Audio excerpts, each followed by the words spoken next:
surgeons keep our hearts beating. They do the amazing, help save lives, and so can you.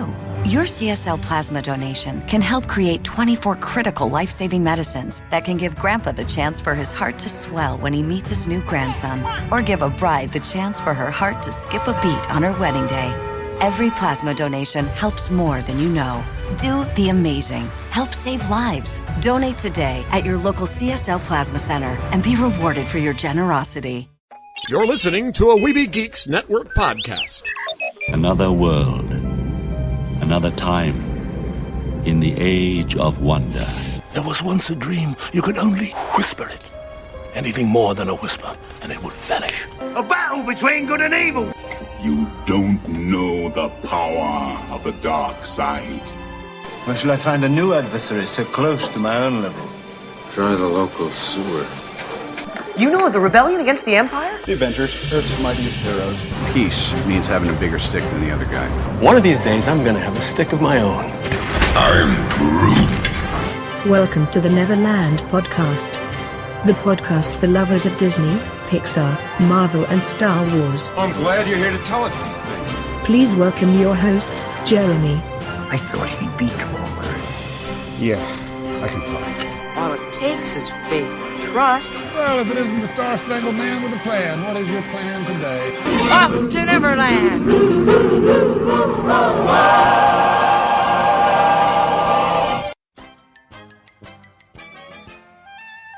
Hello, Neverlanders. Take your pixie out of your pocket and sprinkle some pixie dust around, because your host, the Spider-Pan Jeremy, is here again to lead you to Neverland, and we've got our favorite helper. Well, one of our favorite helpers. I better say that the Wendy nerd is Heather is my favorite, or I'm going to get in trouble. But our other one is Lost Boy Retlaw.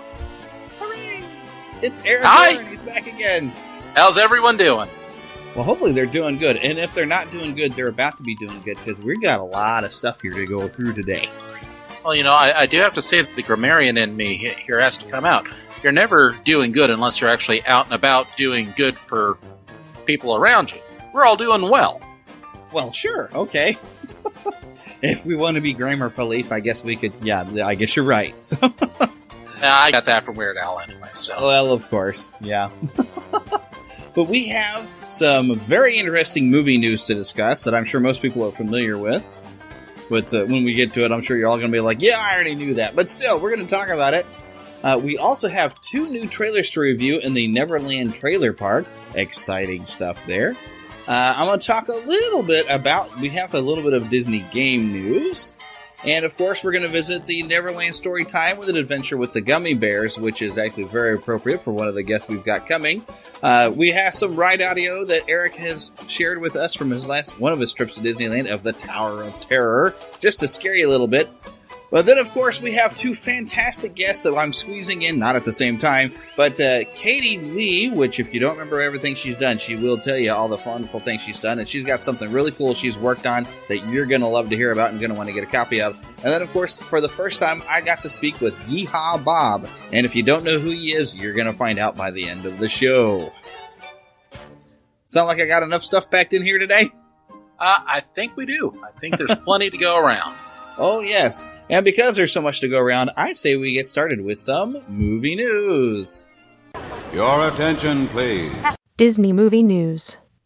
Okay, now, I can't say this is very surprising, because we did hear that Disney did get the licensing from Paramount to be able to do one of these, but they finally announced July 19th, 2019, Indiana Jones 5, for lack of a better title. Do-do-do-do, do-do-do. It is nice. They're going to have Harrison Ford back. Although, granted, 2019, when this comes out, they'll probably film this, if not 2017 or 2018. And isn't he already over 70? He is. In fact, he's older than Sean Connery was when they filmed Last Crusade. Well, he is one of the toughest buggers you'd ever see. So, maybe he can still hold in there. Well, he can walk away from a plane crash. He can walk away from breaking his leg. He even managed to get away from those wrath scars. Yeah, although he didn't quite escape his own son. Kind of had some father issues, I guess. Better left unsaid. Better left unsaid. But this is going to be produced by Kathleen Kennedy, which is always good. She's always working with Steven Spielberg, who's going to direct. No mention of George Lucas having anything to do with this, which wouldn't surprise me, because after all, Disney owns it, and so George really doesn't have a say anymore, which may be a good thing, because I've been reading all day here, well, Saturday as we recorded it, there's been people who have been, oh no, this is terrible, but David Koepp is now going to write this, and people are upset because he wrote Kingdom of the Crystal Skull. But let's look at it this way. He's also wrote the screenplay for Jurassic Park, and Spider-Man, and a lot of other successful movies. He actually is a good writer. I think the only thing that went wrong with Kingdom of the Crystal Skull, because I did like it, but the aliens being the whole thing was kind of... It didn't feel Indiana Jones. It felt out of place. Right. And, there's just something, that not quite right, but you know what? It's still a good movie. Yeah. And I'll put my name out there in a bit. Yeah, I enjoyed it. I liked it. Yeah, I thought it was pretty solid. I laughed. I mean, I really loved the part where they're sinking in quicksand and Shia LaBeouf throws the big python out there. Here, grab that. Say it's a rope. Say it's a rope. Mm-hmm. But, I'm looking forward to it. I've been an Indiana Jones fan since I was little. I can't wait to see what comes next. And, there was all those rumors years ago about a possible script dealing with the lost city of Atlantis. I would still like to see that. Well, I enjoyed LucasArts' Fate of Atlantis. That's true. The Indiana Jones game. Telltale Games has been, doing these, I don't know how you describe them anymore, but these games where you click and pick up things and you interact with things, with, Back to the Future and The Walking Dead and Fables. And I'm excited to, that came from the Lucasfilm. Yeah. Or the LucasArts games. Games, yeah. Yeah. And I did play one of the Indiana Jones games, and it's definitely, I think, was better than anything I've ever played of a Tomb Raider game, because it's the original guy. Mm-hmm. So I would like to see some more games made by them, because that was a really tough game. I don't remember which one that I used to have on the Xbox. I don't have it any longer, but hopefully it was this was way back. You had to play it on the PC. Yeah, because it was point and click. Exactly. But yeah, so definitely we're looking forward to this, but we have a long time to wait. Right. So while we're waiting, let's go visit the Neverland Trailer Park. Mama, another gator got in the house. Another gator? Give me that sugar. Come here. Get him, Mama. Get that gator. The Neverland Trailer Park. Come with me. There's a place I go when I want to be alone. There's a new world coming, and it's just around the bend. There's a new world coming. This one's coming to an end.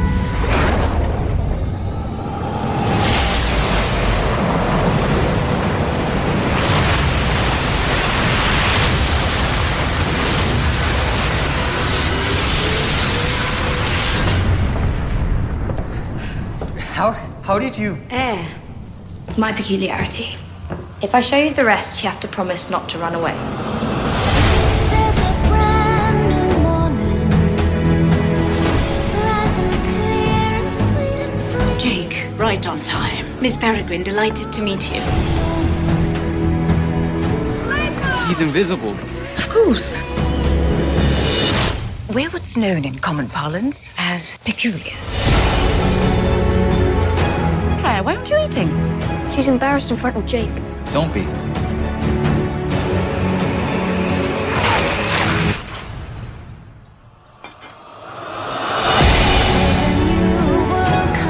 Because our abilities don't fit in the outside world, we live in places like this,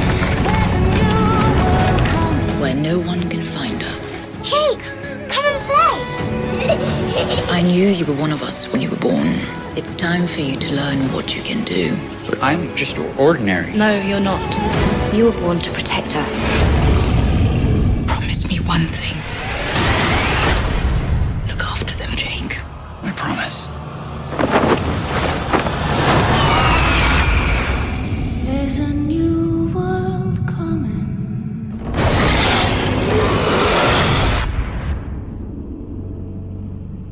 Okay, so that was, let's see if I get this right, Mrs. Peregrine's School for Peculiar Children. Or is it Home for Peculiar Children? I should have looked at that before I started. But yeah, basically this is Charles Xavier's School for Gifted Youngsters, only it's a Tim Burton film. Right. And, quite honestly, the vibe that I got from this, it's almost, it feels to me a lot like Big Fish. I never actually saw that movie. And that's really one of my favorite Tim Burton movies. It's a distinctly Tim Burton movie, but it's not an over-the-top Tim Burton movie. Like Dark Shadows or, Willy Wonka.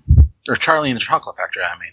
Yeah. But just the look and feel of what this trailer showed was incredible. And I'm really looking forward to learning more about this world and what Ms. Peregrine does and, just what kind of peculiarities all of these children have. Well, they're mutants, apparently. some sort. Yeah. And, and it's... I won't complain too much that this is, oh, look, I think I've seen this before, because really, since X-Men had a school for mutants with special powers, learning to use those special powers and do some good with it, but yet we got to keep kind of secretive because, the world outside kind of hates and fears for our powers. And then you mix that with a little bit of Unseen University from the Discworld book series, where you have a school of wizards where everybody's learning, magic. Then you mix that together and you get Harry Potter. Harry Potter was pretty much a school for wizards, which kids that are born with these powers that they have to kind of keep secret because the outside world wouldn't quite understand it and would fear them because of their powers. So they go to school to learn how to use them. Oh yeah, that was X-Men. And in fact, really the three title characters in Harry Potter, let's face it, Ron was Han Solo, Hermione was Princess Leia, and Harry Potter was obviously Luke Skywalker. And heck, I'll even say Hagrid was probably Chewbacca. When I first saw the first movie, I actually didn't like it because I was kind of laughing at how similar it was to Star Wars. I felt like a ripoff, and I was waiting for somebody to tell me that Voldemort was actually Harry Potter's father. But I ended up liking the films later after I came back to it, and I actually went through the third book. I did it out of order. I saw the first movie, then later on went through the third book after I saw trailers for Goblet of Fire because it actually kind of looked cool with a big dragon in there. So, we've seen this sort of thing before, so... my first reaction was, oh, look, it's another X-Men type of thing. So, but it's been done so many times now that I'm like, you know what, let's just see what Tim Burton does. And apparently this is a good book. So, you know what, I might have seen this before, but it looks cool anyway. So I'm just going to go and have fun. Well, you know why you've seen it before. And you just described it. It's a Bildungsroman. Now, I have no idea what that word means. Well, here comes my English degree. A Bildungsroman is a story that is a coming-of-age tale set at a boarding school. And generally, historically, they have not been, a story about magic or peculiarities. But, if you think something like, now my brain's shutting down on me, like Great Expectations, where Pip goes to this school and has to learn how to become a gentleman. Yes, and get his heart broken repeatedly by a girl. Mm-hmm. And it's got a very rich history, and certainly with a lot of with Hollywood, we've looked at every different permutation of what that coming of age story set at school can and will be, and again, this is another twist on that tale, and it'll be interesting to see what it is and how it works. Yep. But speaking of a film like this, there was another trailer released for X-Men Apocalypse. Doesn't it ever wake you up in the middle of the night? A feeling that someday they'll come for you and your children. I feel a great swirl of pity for the poor soul that comes to my school looking for trouble. Some believe that the first mutant was born thousands of years ago. He was some kind of god, and he's going to rise again. You are all my children, and you're lost because you follow blind leaders. No more false gods. I'm here now. He always had 4 followers. Like the 4 horsemen of the apocalypse. Together, we will cleanse the earth to the strongest. Don't take everything from them. He means to destroy this world. Billions of people killed. Sinking like stones, all that we fought for. The world needs the X-Men. You're gonna join them, aren't you? You wanted me to get out of the house more, right? It's all of us against a god. Let's go to war.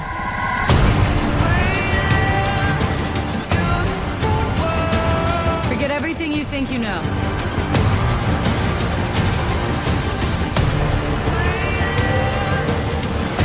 You're not students anymore. You're X-Men.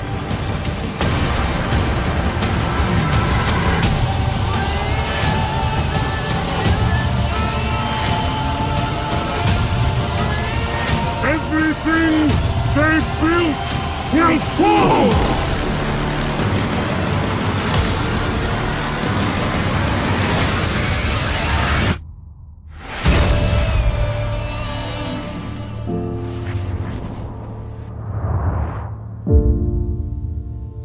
This, I gotta say, this was a pretty exciting trailer. Yeah, this got me a lot more excited than the last one. And certainly with the introduction of the New Mutants like Psylocke and reintroduction of Angel. And it looks like, I could be wrong, but it looks like Magneto's there as one of Apocalypse's horsemen. Yes, Magneto is supposed to be joining on his side. And it was also nice to get a good look at Nightcrawler, although I kind of got to look at Nightcrawler. I have a photo which I'll be sharing later when this movie comes out and we review it. When I saw Zootopia, they had a nice stand-up. You could stand amongst the X-Men, and Nightcrawler was on there. So, and I did get to see him in this trailer, so, I like Nightcrawler. I'd like to see what he does with him. And I think there's a possibility for some very interesting, character development or conversation that could happen in the movie when you've seen the clips before, like, oh, well, I think maybe the Bible got their ideas from Apocalypse or something, and you have Nightcrawler, who is traditionally a very solid, faithful type of character, like solid Catholic character. I would like to see some dialogue going on about that, about his point of view of things compared to, their point of view of who Apocalypse is and stuff like that. Well, as long as he doesn't make constant references to his being in the circus, as he did in X-Men 2, I'll be fine. I'll be happy with that. Yeah, although I did like seeing Nightcrawler in that movie, just because Nightcrawler is a cool character. I really like him. Oh, definitely. So, yeah, I'm sold. I will definitely be checking this movie out. Of course, I probably was going to check it out anyway, because it's the X-Men, for crying out loud. But I think this really did a good job of just building up the excitement, sort of like that last Civil War trailer, where we kind of got an idea of the plot. Now they just need to build the excitement. Right. Alrighty, and we'll see what sort of fun trailers they might stick in front of Batman vs. Superman, because I think they've built up my excitement. I kind of want to see it, even if I'm not expecting much from it. It's starting to look kind of cool to me. I actually caught myself by surprise. I went back to see Zootopia for a second time last weekend, and as I was walking out, I glanced over and realized, wait a second, Batman vs. Superman is 2 weeks away. Well, at that time. And so, I don't know. My interest is definitely peaked. I don't know if I'll see it opening day, but hey, we'll see what happens. Yep, and of course, expect a review right here on the Neverland Podcast. Of course. But now I think it's time for some story time. So, welcome to the Neverland Story Time. This is your Neverland Story Time. You can listen along with your MP3 device. You will know it is time to listen when you hear the chime like this. Let's begin now. This is the story of Zummy's magic spell. You can read along with me in your book. You will know it is time to turn the page when you hear the chimes ring like this. Let's begin now.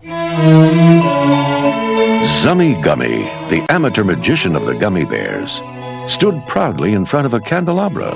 Now watch, Kevin. I'm about to do my new lamp-lighting spell. The young boy was puzzled. But I've seen you do magic before. Yes, but from pieces of paper. This is a spell I learned by heart. Stand back. It may be dangerous.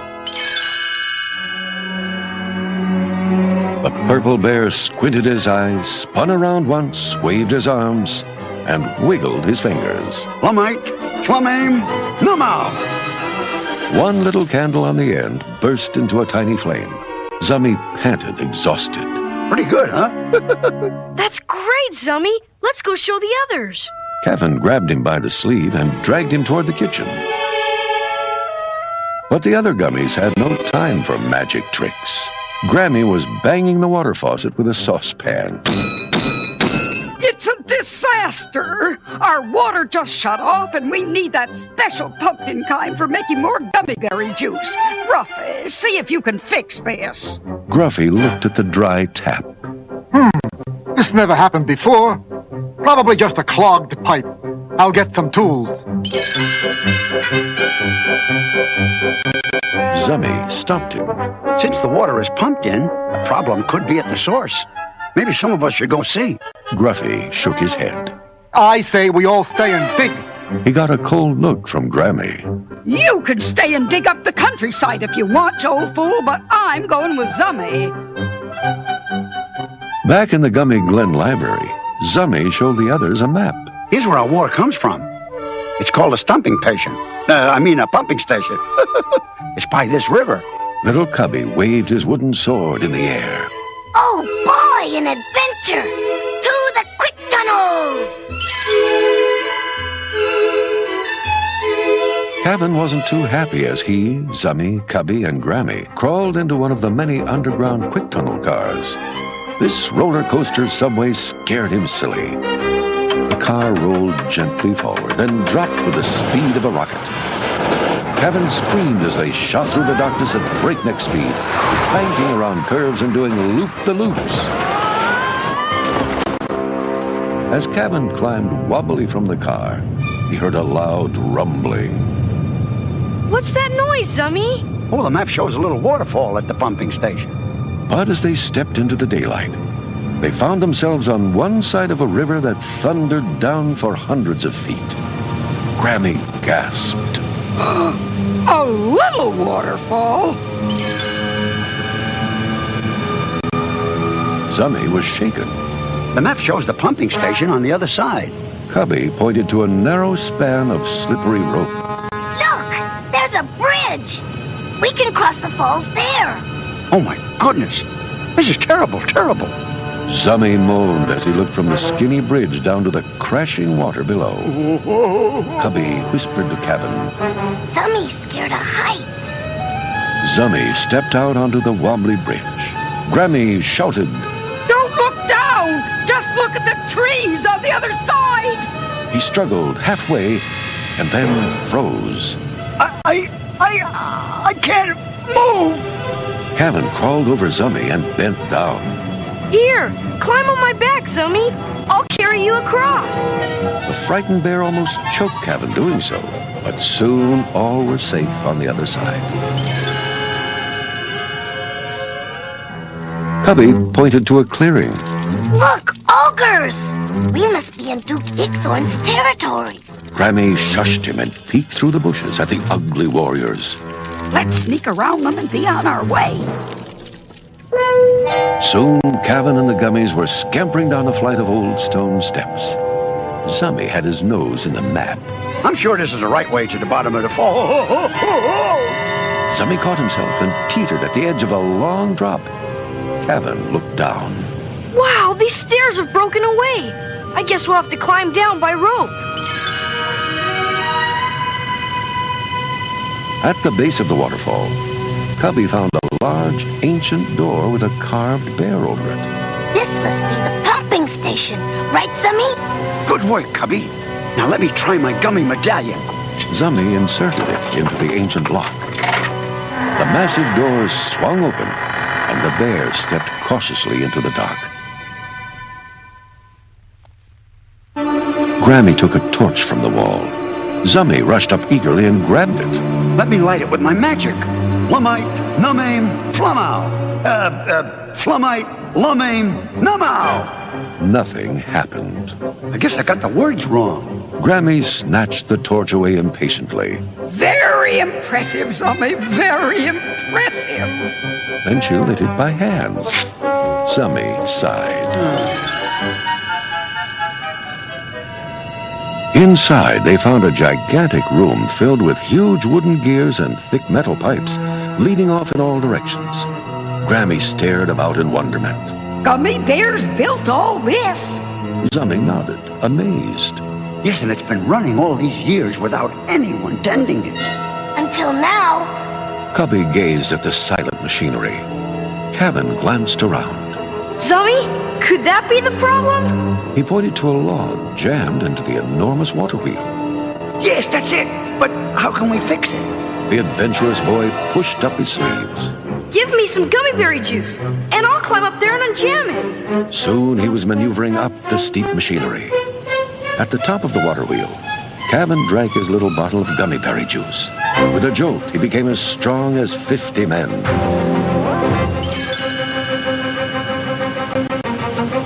Kevin took hold of the thick log, heaved, then his feet slipped. He fell, but then grabbed the wet rock and hung on. Slowly, he pulled himself back up and yanked at the log once more. This time, the log moved, just as Kevin's strength wore off. The stubborn log slipped back into place. Everyone frowned, but then, under the pressure of the waterfall, the wheel slowly inched around and unjammed the log. Giant gears turned and water began to pump. Back in Gummy Glen, Gruffy peered into a pipe. Suddenly, a gush of water knocked him over. He struggled to his feet, sputtering. I was right. I fixed it. Wait till Grammy sees this.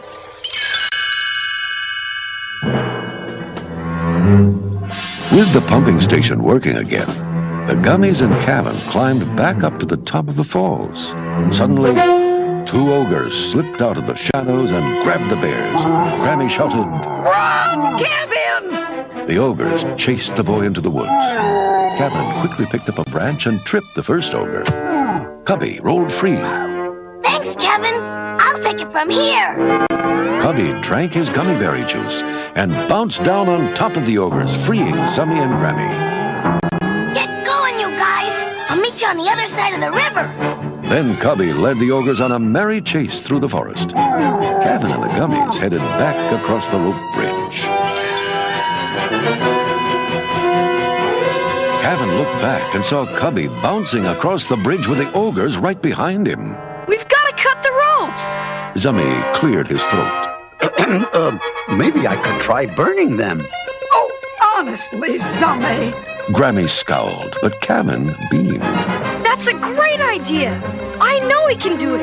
As the ogres thundered across the bridge, Zummy panicked. I can't do it, Kevin. I'll never get it right. Take a deep breath and relax. You know that spell. So Zummy concentrated. Flamite, Flamame, Nummo! The ropes burst into flame.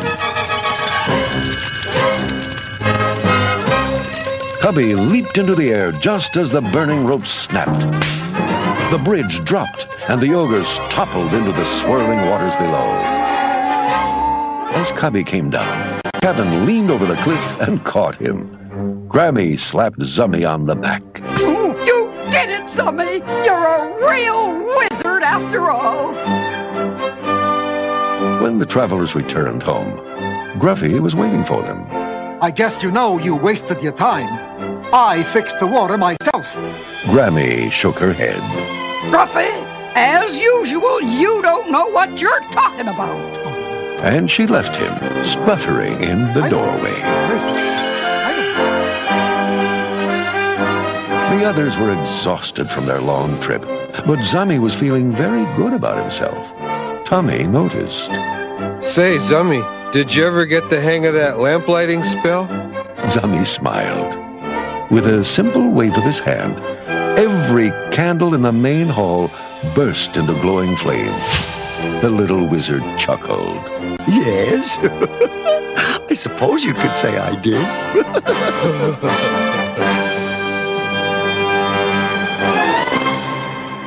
All right, now that we've had our story, how would you like to get the bejesus scared out of you? Oh, I already have. Okay, well then let's take a ride on the Tower of Terror.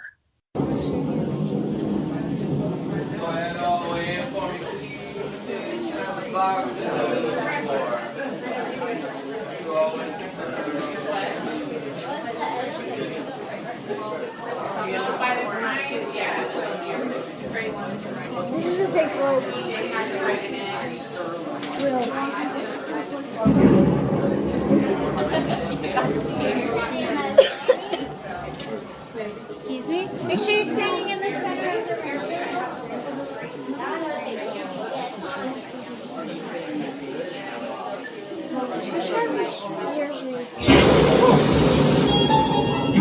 this door with the key of imagination. Beyond it is another dimension.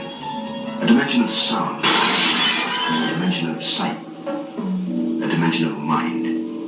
You're moving into a land of both shadow and substance, of things and ideas. You just crossed over into the Twilight Zone.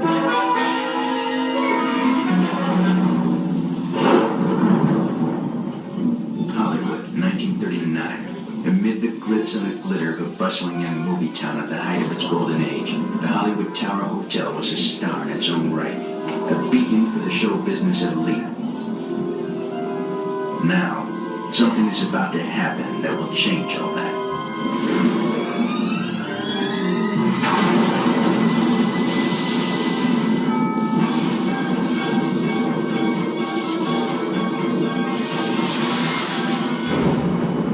The time is now, on an evening very much like the one we have just witnessed.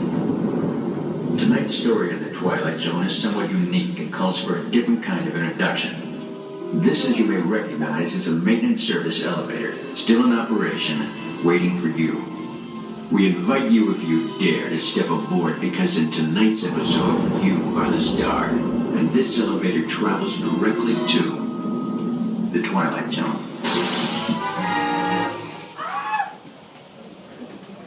Not really scary. Then we go into the other area, whatever it's called.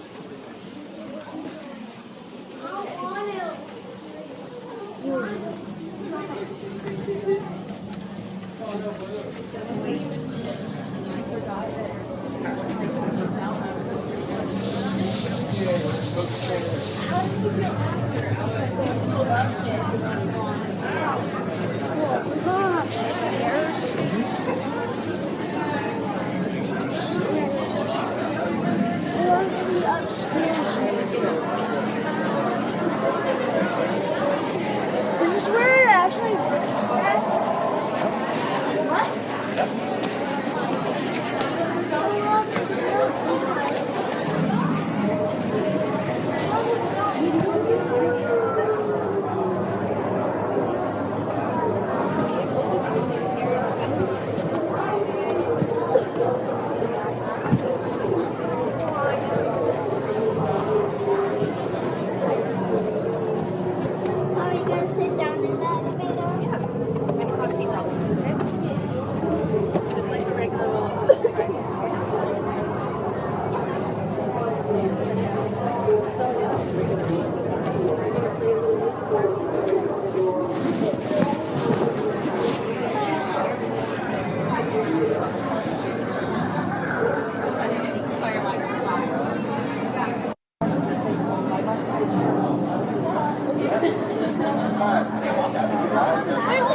Awesome too. Your destination unknown, but this much is clear. A reservation has been made in your name for an extended stay. Wave goodbye to the real world.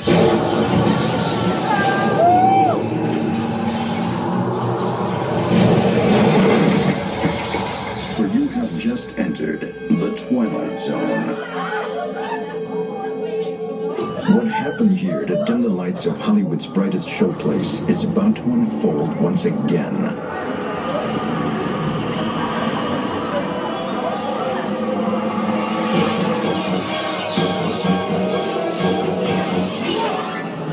One stormy night long ago, 5 people stepped through the door of an elevator and into a nightmare. That door is opening once again, but this time it's opening for you.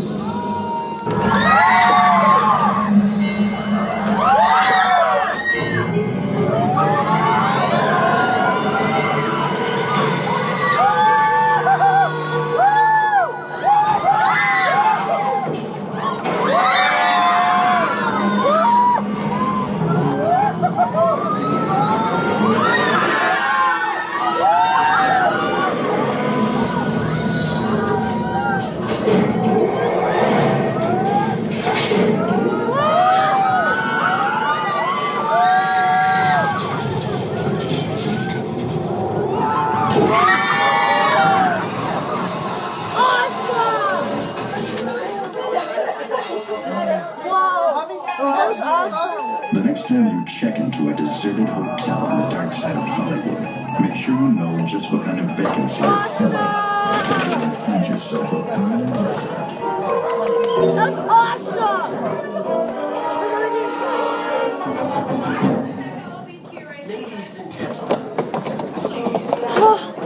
Ladies and gentlemen, also, we have Dad. Also, get up. Dad, get up. Come back and see us again. Dad, get up. Okay. I didn't even.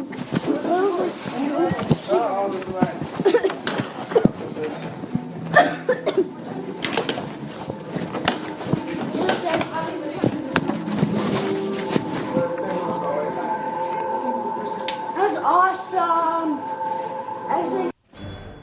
Okay, so we actually have some game news this week, and I was actually on the ball this week, and I managed to pick up Marvel Battlegrounds with the brand new Captain America: The First Avenger figure. Did you get a chance to pick this up, Eric? No, I have not. In fact, I only just recently picked up the Force Awakens playset from Infinity, so I'm still running a little behind. I just picked up the Force Awakens a couple of weeks ago and played through it. That was a great one. Have you finished it? Oh no, I'm still on Jakku. Oh, still? Wow, you're still in the early stuff. Oh yeah, there's so much to do on Jakku though. Mm-hmm. Mm-hmm. I mean, you don't necessarily have to finish every side mission, but it's just fun to do it. Mm-hmm. Almost definitely, and I'm having fun with it. But I am so excited to see what lies in store in Battlegrounds. Oh yeah, I was kind of thinking I was going to be interested in this before, but on the Toy Box TV. When I was doing laundry Tuesday night, I guess it was. It was because I guess Tuesday was the release day. The Toy Box TV crew, they had a tournament over. I guess it's part of Disney Interactive or Avalanche, but they had a tournament. Had a couple people from Community, including Allison, who usually is on Toy Box TV, and I think another guy, I can't think of his name, who's usually on the Toy Box TV. But they had like their Q&A people and some other ones in teams, and they broadcast live. And I think you can still go and watch all this on YouTube somewhere. But they broadcast live while they had a tournament playing on Marvel Battlegrounds. And it reminds me a lot of... I'm sure you had to have played the... on Nintendo, they had the Bash Brothers. Is that what they call it over there? I haven't played one in a long while. Super Bash Brothers, you know? Super Smash Brothers? Super Smash Brothers, thank you. But got it, yeah. And that's a lot of fun. And this is exactly what it reminds me of, except for it's more three-dimensional. You have a whole arena it's a very interactive arena. You have buttons to press that cause different things that can hit your enemies. Sorry about whacking the microphone, folks. And there's so much different interaction. They've added the characters that you used to, how you normally play with them on Disney Infinity. They've updated and modified them a little bit to where they gave everybody a throw technique. And so you can actually pick up the Hulk even if you're, Black Widow. You could pick up the Hulk, really. If he's blocking, hit your throw button. You can throw him, But cool. They've added new levels of the gameplay, and the only hiccup I've had is the only power disc you're able to use are team-up ones. And they did release a whole new set, which includes Darkhawk. For anybody who knows who Darkhawk is, I'm excited about that. I actually had to do a little bit of Wikipedia research to see what they've been doing with Darkhawk lately. And since he hasn't had his solo title, he's actually been running around with Nova and popping up on all these other titles that I'm going to have to go check out now. But there's a power disc for Darkhawk, which is really cool. So I didn't like that I was limited to that one when I do versus, but when I do story mode, it'll randomly select a power disc of some sort for me to play with. But so far, every time I've started up, if I wanted to jump into versus, I have to actually go through every one of my Marvel figures, touch them to the base, and unlock them. How they have set this up to where it's supposed to be 4 players is that you just unlock all the figures, and then you can put up to 6 power discs on both of those sides to have all these power discs pop up in the middle of the battle. Huh. And so 4 players can play on one console system because you're just going to select it just like you would like Street Fighter. Once it's unlocked on there, you just go and pick who it is. And the nice thing is, as long as you have a Disney account connected with Disney Infinity, they have a trial character that will be around for like a week or so. And so you can go and try out other characters that you don't own. Mm-hmm. And also, by playing through the main story, which the story, I tell you what, you can finish in about 5-10 minutes. Cool. It's very short, but it was fun. And it had probably one of the best boss battles I had, fighting Ultron. Wow. It was a multiple leveled boss battle. It was flipping awesome. But I did complete it, still probably about 5-10 minutes. But you gain these tokens, and you can use these tokens now to select and play as a character that you don't own and burn a token. So it's either you can use whoever the trial character is or burn a token to play as one of these characters. Or something else I've noticed, as I've been by myself and I was playing against computer opponents, I could either select my computer opponents, but I could only select the characters I have. Or if I go into the center and choose random, the computer can actually choose a character that I have not unlocked and play as that character without costing me any tokens or anything. So I get to fight with these other characters that I don't own. But yeah, I've been having a grand time. It can get repetitive because really you can just get in there and just button mash your attack button for a while. But basically, then when they block, you just do a quick throw. So a lot of it can end up being that way. But you do still have to implement a bit of strategy and kind of dodge and avoid, especially if they decide to gang up on you. Right. But I've been having a lot of fun with it. I'm still exploring the concepts of how online play may work. I haven't, I know in the PlayStation you can set up a party, and I don't know if you could bring other people in on the party. PlayStation also has a thing that's a share play that I have not really gotten to try out yet, where you're supposed to have other people that are supposed to be able to play whatever you're playing as if they were sitting next to you on your same console. So I'm hoping I can manage to do that and maybe even have some PlayStation 3 players be able to jump in, because I guess those players don't necessarily have to have the Battlegrounds game if they play as if they're on your console. So I haven't gotten to try that out, so I don't know exactly how that works. But this is definitely going to be a good area for online play, or just having all your friends together and bring their controllers and just go to town and have a lot of fun, because it is Super Smash Brothers with Marvel characters. Well, it certainly sounds like fun. I'm looking forward to playing. Oh yeah, you're going to love it. And it's definitely hurry up while Toys R Us still has it for $20. Definitely. Because I noticed outside of that, they're selling it for about $30, a little bit more. And basically nearly the same price as a regular playset, except for you're only going to get one character. And the playset is really not much for story, but it has a lot of replay value. Especially there's these challenges that you unlock, that when you go and you play through the challenges, provided, of course, you play with the character, it says, hey, to unlock this item from the toy box, use this character. And I don't have that many of the Marvel characters, unfortunately, because during 2.0 I was kind of broke. But I'm going to fix that. I'm going to pick up some 2.0 characters And, Toys R Us frequently has buy one character, get with the other one like 50% off. So look for sales, and when you have some budget money, fill your collection of Marvel characters and grab as many of the Marvel team-up discs as you can to fully utilize everything that this is capable of. Because there's a lot of replay value in this of just beating the daylights out of other Marvel characters. All right. To Disney and beyond. Okay, Neverlanders, we have more guests coming in here this episode.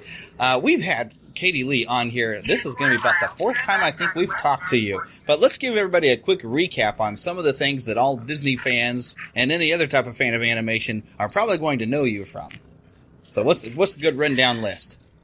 Oh, well, there's Darkwing Duck. Hi, everybody. The Adventures of the Gummy Bears. There's Jim Henson's Muppet Babies. Let's see, what else? Space Racers now for the young ones on TV. But way back in the day, Totally Spies, The Mr. Men Show, Dumbo Circus on the Disney Channel. How's that? A lot of stuff, so everybody should remember who you are. And last time we talked to you, you guys had just had a book. You and Will Ryan had written a book together called Adventures in Oddity, which I think some people expected a bit of a tell-all behind the scenes of Adventures in Odyssey, but really... That's the next book! That is the next book, okay. But this was more just some fun kind of conversation between you two, and it's got a lot of humor and a lot of fun, and some stories of some interesting things you've done with traveling around the world. But the audio version is now coming out. Yes, we're so excited. We went in the studio and we read it almost word for word, but we added a lot of fun stuff, and it's a lot more. There's a lot more music in it than the book. I can guarantee that. And yeah, we told a few more stories. We had a lot of laughs, and like you said, the premise of this book, it was for fun, and according to Will, it was to disprove that in any way, shape, or form, Connie and that Katie and Will are anything like the characters they portray on Adventures in Odyssey, and we'll let the listener decide what they think about whether or not this premise was a truism or not. I've read the book, and I'm not telling. Oh. Well, we're so excited. It's just got finished. You're really the first interview. Ooh. So, yeah, you got the scoop. Yay! Yeah, so we're going to have official media guy now, see? I know, huh? Congratulations. Yay. Congratulations. Well, we had fun. We couldn't help getting a little intense because, when we were recording together in a very small booth, very close quarters. For anyone who might not be familiar with Will Ryan, we could run through a heck of a list of some characters he's played for Disney as well. I mean, my goodness. Oh, yeah. The Giant. I believe he also voiced Pete in Mickey's Christmas Carol, didn't he? Yep. My goodness. And Get a Horse. Oh, yes, right. He wasn't Get a Horse for Pete again. Because I love Jim Cummings, but I think Will does Pete better. I don't know. I like it better. It's almost a different style of character between how Will was presenting him as more of the villainous type and Jim Cummings, who's trying to make him just that annoying, fun neighbor. So, and it all depends, in all fairness. It depends who hires them and why, and what's going on.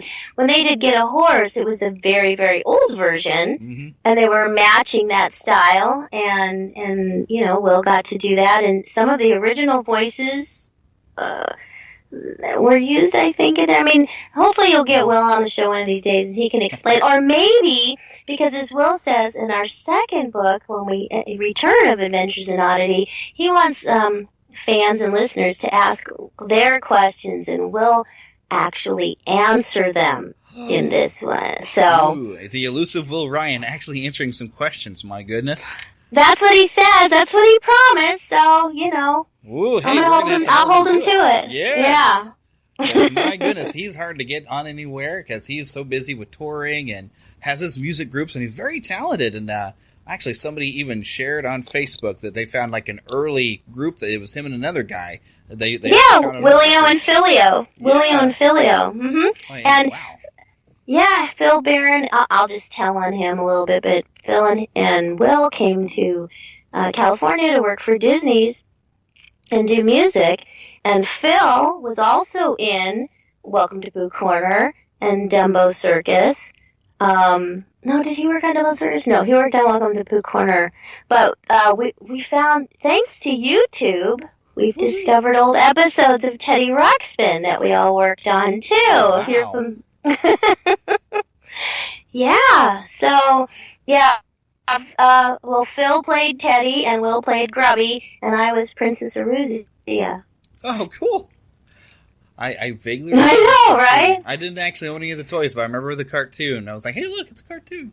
Well, this wasn't the cartoon. This was a live action, sort of like Dumbo's Circus. And we found it on YouTube. Yeah, and when Will came over to record the book, when we were working on recording, I played it for him, and it was just the sweetest thing, because he was this prince, and he saved me. Or maybe he was my brother. I don't know, but it was very sweet. And we hadn't seen it. I'm going to have to look that up now, because I didn't know there was a live action. I remember the little animated thing that they did when the toys had came out, and they were going to do some little animated series. But well, I think I posted it on my Katie Lee Voice Actor Facebook page. Okay, I'll have to go look for that. So you can look for that there. I did see and I got to bring this one up because, being the Spider-Man junkie that I am, you technically have voiced Spider-Man.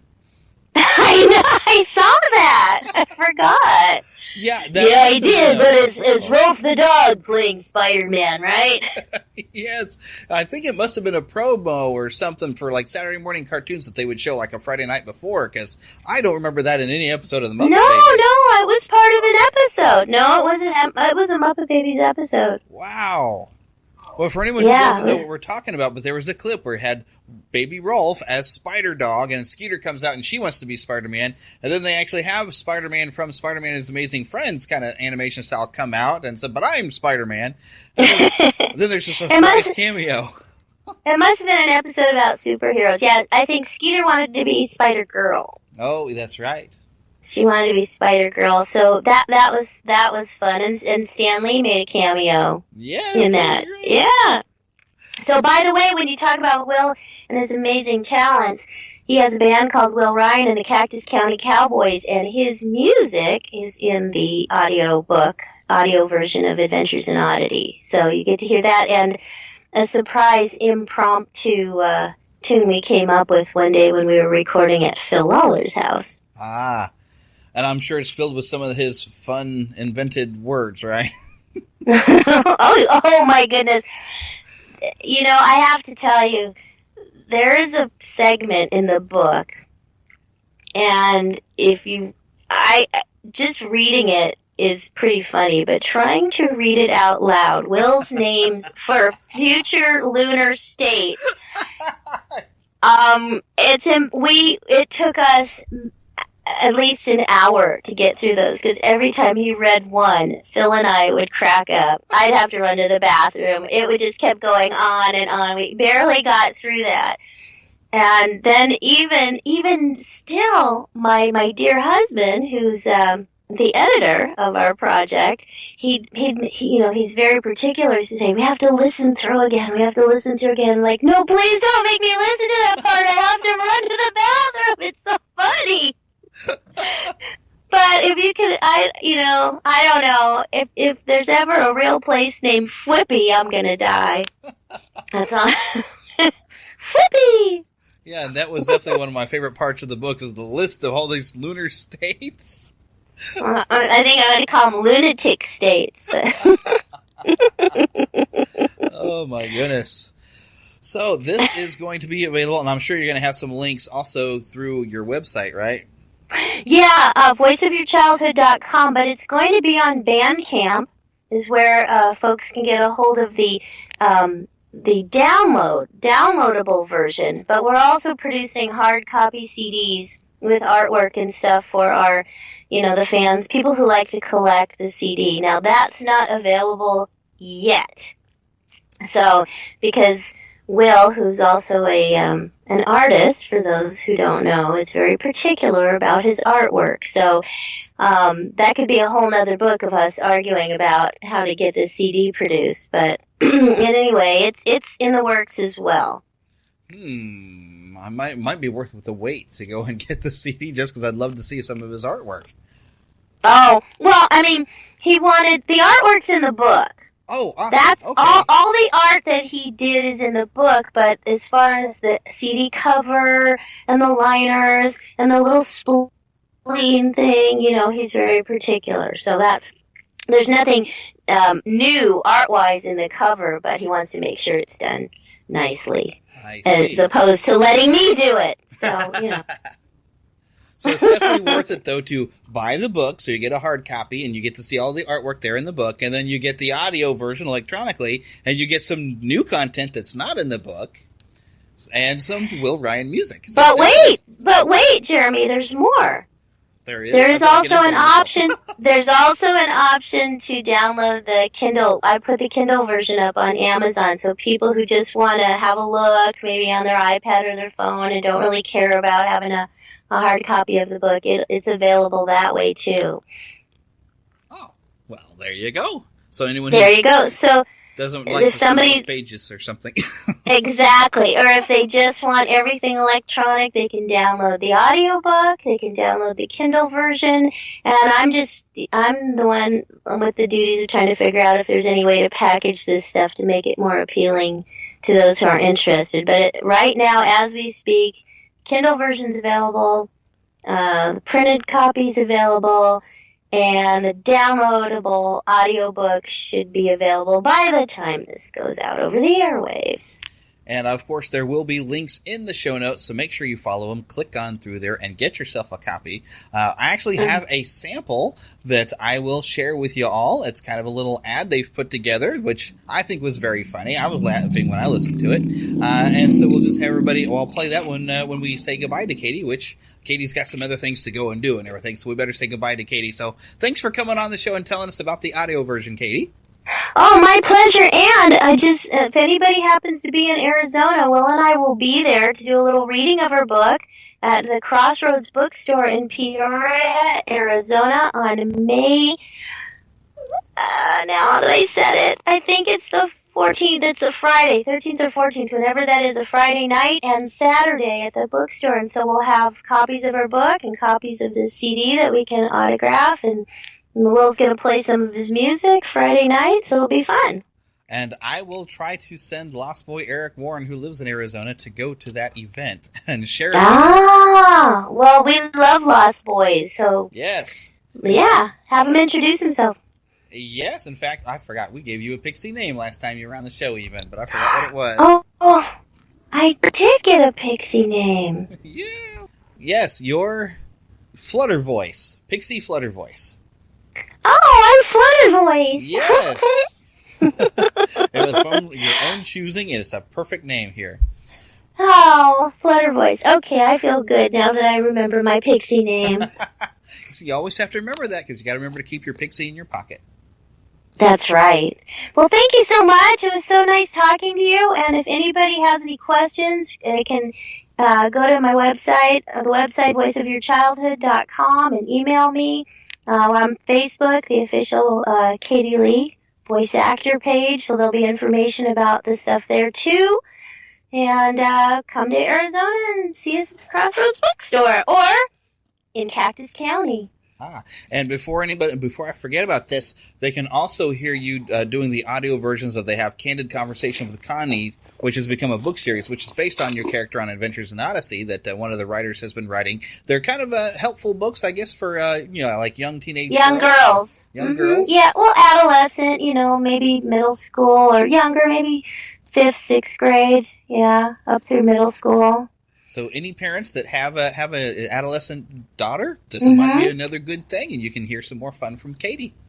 Oh, thank you. Yeah, even high schoolers. Yeah, I think that it's really nice, and I got to read the first one. I think there might be 2, but I did the audio version of the first one. So thank you for mentioning that. Yeah, I had almost forgotten I was going to bring that up. All right. But wow. Yeah, we will talk to you next time, because, of course, you're welcome anytime. If you got a new project, you just let us know. I will. Thank you so much. All right, bye-bye. Talk to you later. Bye-bye. What happens when you take 2 recognizable characters, one male... Greetings and salutations, fellow Earthlings. I'm Will Ryan, and I play Eugene Meltzner. And one female... Hi, everybody. I'm Katie Leigh, and I play Connie Kendall in Adventures in Odyssey. Add a little sarcasm. Because I've got better things to do with my time than to write a foreword for two people who can't even decide whose name should be listed first. Some educational information. A sesquipedalian is a person habituated to the employment of verbiage of notable heft. A dash of mutual respect. I was going to read the cover. No, I'll read the cover. Well, what? I can do it. We want it to be good, though, right? Now, Excuse me? Oh, did you sneeze? I'll read the cover now. What?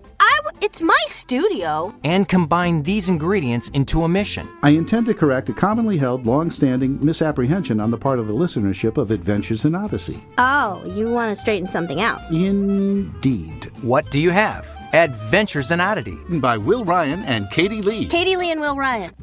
Available April 1st. All right, Neverlanders, we have a very special guest again. This guy, I tell you, and I have to make a confession. I've only been to Walt Disney World one time, and I did not know that this show existed at the time, and so I completely missed. But of course, once you've gone to one of the parks, you become completely obsessed with them. And so I started finding podcasts, and that's when I first heard a recording of this show, and I was completely blown away on how much fun it was, and even how much fun it came through audibly, even not being in the room, of just how much fun this is. So I was like, I gotta tell people about this, so I started telling people when they're making their trips, make sure you go and see Yehaa Bob.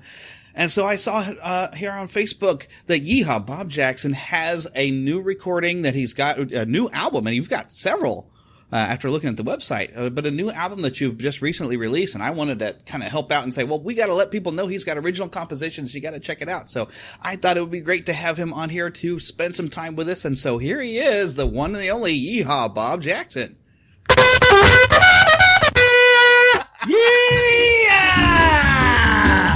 Hello, everybody. This is Yehaa Bob Jackson. Neverland Podcast, we love you. Neverland Podcast, we love you. Neverland Podcast, it's true. Neverland Podcast, we love you. Yeah! Hi, everybody. This is Yehaa Bob Jackson from Port Orleans Riverside, Walt Disney World, and I'm so glad to be here on the Neverland Podcast talking to my good friend Jeremy. Jeremy, thank you for inviting me onto your show. Oh, well, thanks so much for coming on. You really do embody the young at heart, positive attitude spirit that we try to encourage people to have. I'm pushing 40, but I try to act like I'm about 10 years old most of the time if I can get away with it. And your show is, I saw on your resume, you say you've been married 36 years. I say that's ridiculous because you can't be any more than about 20, right? Well, thank you very much. Yeah, I've been married a long time, and we're just still rolling along, and it's all good. I've been there at Port Orleans Riverside. I'm starting into my 19th year. I've been on that little stage 19 years, and every year is just a hoot. Every night, every show is lots of fun. And you just seem to have boundless energy. I do. I love to entertain. It's my passion. Port Orleans, I've been there for almost 19 years. It's free to get in. I'm there Wednesday, Thursday, Friday, and Saturday. The show starts at 8:30. Kids are welcome all night long. And I want to invite everybody down to the show because we have a lot of fun. Oh, yeah. You do sing-alongs and play a lot of boogie-woogie tunes and a lot of songs, actually, that people know. It's just a perfect song choice because everybody knows the songs, and so you can sing along, and if you don't know it, you can fake it.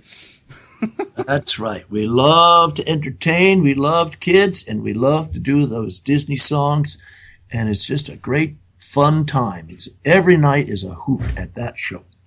So I saw that you started playing piano at a very young age, so when did it really kick in that you became a huge music fan and it became your passion? It's all I've ever done since I was a young man is to play the piano. I've traveled abroad, and my wife was a singer, and we lived for years on the road. And we moved to Orlando in 1992, and I started working out there at Disney not too long after that. I used to play at the Diamond Horseshoe Show. I played Coke Corner. I was a sub keyboard player at the Tarzan Show. I played all the parks, almost all the shows. I played the Hoop-de-Doo. And I've had my own show there at Port Orleans now for almost 19 years. My goodness. You've got a very long history with Disney then. Love every second of it. It's a big hoot. Oh, of course. And I see that you majored in composition back in Cincinnati and university. I did. I was a music composition major. I love to write my own songs. I've got a new CD out, My Sunset Sky. There's plenty places to find online where you can order it, download it. I've got a YouTube channel. You're welcome to listen to all the songs right there. I'm making videos. I'm transcribing all the songs out, so I'll have a book of my original piano music. So I should have that done here by the end of the year. And I'll start recording again, and I've got 10 different CDs out. 3 of them are original music CDs. I've got a Disney sing-along CD. I've got a CD of the show. I've got a gospel piano. I've got 2 ragtime pianos. I got a children's CD. So I've done lots of recording, and you can find all those CDs from my website. Oh, and I have been enjoying your YouTube channel. I have checked out whenever you've posted up some new songs, and it's very, very good stuff. And it's anyone who's maybe used to your, boogie woogie and fun, you can write these really just sometimes melancholy, sometimes a little cheerful, but just beautiful pieces of music. I love to write, and I'm glad you enjoy it. I hope we can share that with all your listeners, because it's what I love to do. Oh yeah, and I do definitely enjoy music, and I think I've gained more appreciation for the piano through the years, because it's probably one of the most versatile instruments. Because I used to play trumpet, and I tried to learn guitar, but piano, I mean, you got multiple octaves in there, and the talent it takes to have one hand doing one thing and the other hand doing something else blows my mind entirely, and I have no idea how people get this good. I mean, I even got to speak with Tom Amin. He does a lot of original composition and also likes to do his own spin on like Star Wars music and stuff like that, and had him on, and he just blows me away as well. Well, good. Music is a fun thing to participate in. Mm-hmm. Especially, I used to play marching band, so that was my fun. That was supposed to be the official band nerd type of thing, but there's just a joy in music and playing music and getting to play it before others that I completely understand where you're coming from on that. Well, I love to play, and I've got a bugle. I blow this bugle on stage, and there was it was Christmas time. They had a big Christmas tree up in the lobby, and they had these plastic bugles as ornaments. And I just took one with me into the lounge one night. This was a number of years ago, and I started blowing on that thing and made everybody laugh. So now I've got a bugle on stage with me, and we all just hoot and holler and make lots of noise. So every night's a party. Every night is a party. Now, definitely, I want to jump in here and talk a little bit about some of these CDs you have here. I'm very interested in this gospel favorites. You've hit pretty much every song I grew up singing in church. Well, good. I've been playing in the same little church here in Orlando for almost 22 years, and I love to play those old hymns, and those are the title's a little misconceiving. I should have said I'm playing my favorites instead of your favorites, but I love those old songs, and I love to play those old songs, and I'm still playing those old songs every Sunday in church. Yeah, well, I think your title works. It's some of my favorites, too. Good. You learn to appreciate it more. The church I go to now, we do a lot of sort of a contemporary mix with some of the old hymns, but even when we play an old hymn, they've modernized it so much to where I don't even recognize it, so I don't know what I'm singing half the time. But I've heard you have on your website a sample of How Great Thou Art, and you've added that sense of boogie woogie fun, even it sounds like, to How Great Thou Art, and yet still, just playing it beautifully. I love to play. I don't hide my light under a bushel. I love to play. I pull out all the stops every Sunday. And if you're in town, by golly, you're welcome to come up to our little church. It's about 18 miles from Port Orleans Riverside, but we could certainly get you the directions and invite you up to church on Sunday. Anybody wants to come. Oh, yeah, that's definitely going to be on now my list of things to do. Because my wife has never been to a Disney park, so it's one of my goals. I got to get her to a Disney park, and I got to definitely see a Yehaa Bob show. And then Sunday morning, there we go. We'll go check it out. I hope you do. You're more than welcome. So when you're writing your original pieces, what inspires you? Is it things going on in your life, or is there things you just kind of think about? Or how does it come to you? It's just a spontaneous thing. I'll find a little kernel of a phrase or a song or a tune or something, and I'll just start experimenting with it and keep pulling this little string until I've come up with a song. I try to come up with a beginning and an end and maybe a chord, bridge, and to try to find a change of keys, and you just take your time with it, and it just kind of evolves. You kind of feel like sometimes you get to tell a story through music?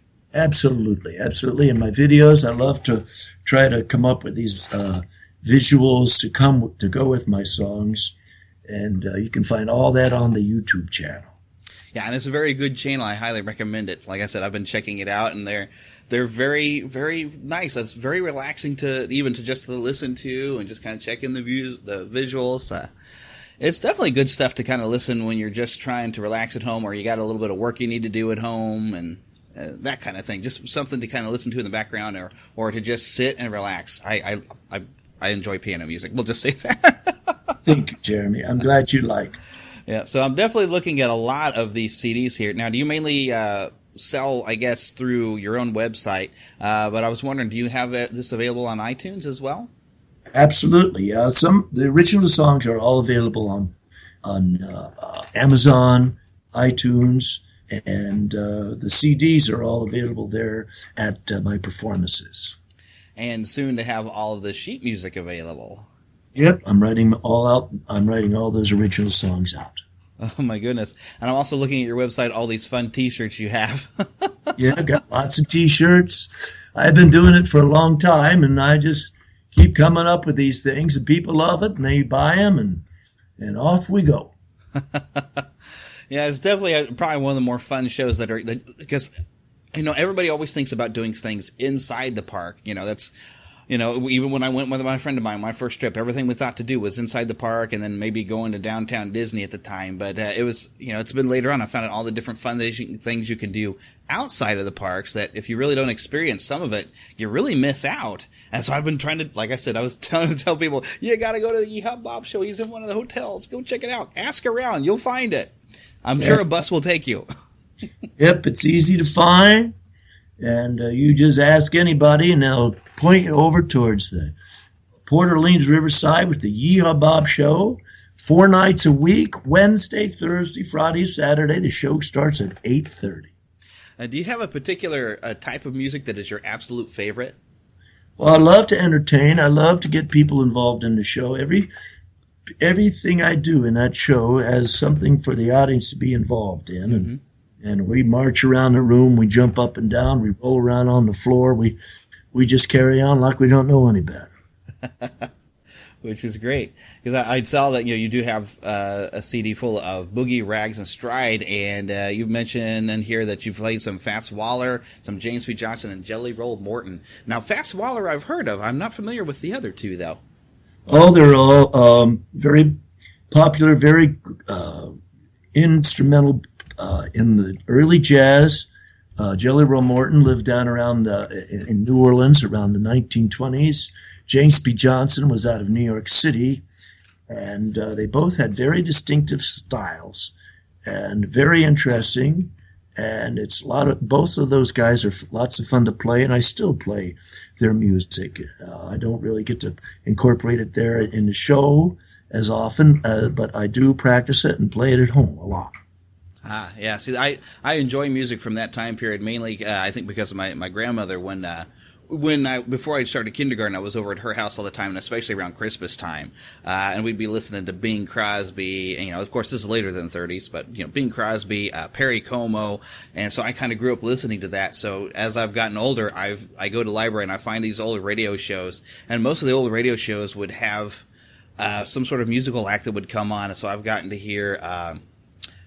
And I can't think of the name of the sisters now. The Andrews sisters become some of my favorites. I think there was just that time in music. It seems that was your main entertainment, and there was so much more talent than what I find a lot of people today have. That now it's whatever's a marketable type of thing, and it's like the almost factory that we put it out. That when you have the truly great musicians come along, it is really nice to hear. Like, oh look, here's somebody who actually has some serious talent. And with you, it's nice that people can actually come and see you and have some talent on display and have some fun. So I really appreciate how you've got that old school style. Yeah, it's a lot of fun. James B. Johnson, and Fats Waller and Jelly Roll Morton. All their music was very fast, furious, and challenging to play. Very left-hand oriented, and it's complicated, and it's just been a real challenge. I love to play that old early style of music. Oh yeah, that's some of the best stuff right there. Definitely. Well, Jeremy, I want to thank you for inviting me onto your show. I want to invite everybody out to the Port Orleans Riverside. This is Yehaa Bob Jackson giving a big shout out to all my friends at the Neverland Podcast. Neverland Podcast, we love you. Neverland Podcast, we love you. Neverland Podcast, it's true. Neverland Podcast, we love you. Jeremy, thank you so much. Everybody, have a great one.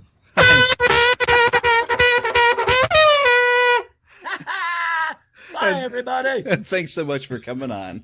Pleasure. Bye-bye, Jeremy. Bye. Okay, well, I think that was probably more fun than we could hold in 1 week. What do you think? Oh, most definitely. But, of course, we invite you to come back next week, and we thank you all for coming with us. So, from the Spider-Man Jeremy and... from Lost Boy Eric. Goodbye, and, keep a pixie in your pocket and stuff. Thank you for listening to the Neverland Podcast. We invite you back next week for more fun and adventure. Until then, remember to keep a pixie in your pocket. It's that young at heart, positive attitude that you can share with others. And remember to visit our website at neverlandpodcast.com. There you can find links to our news page, a link to visit our shop, and much more. And please feel free to leave us a voicemail at 816-226-6492. Or email us at podcast@neverlandpodcast.com. If you email us a Lost Boy or Pixie nickname with a reason why you chose that name, you can become an official Neverlander. Girls are too clever to get lost, so we are naturally magical pixies. And be sure to follow us on Twitter at NeverlandPcast. And like our Neverland Podcast fan page on Facebook. We also have a group on Facebook for you to join. We also appreciate your support in keeping the Neverland Podcast up and running. Visit patreon.com/Neverland Podcast to donate to keeping the pixie dust alive. Copyright content featured on the Neverland Podcast is copyright of their respective creators and used under fair use license. All original content is copyright of Blue Band Productions. God bless.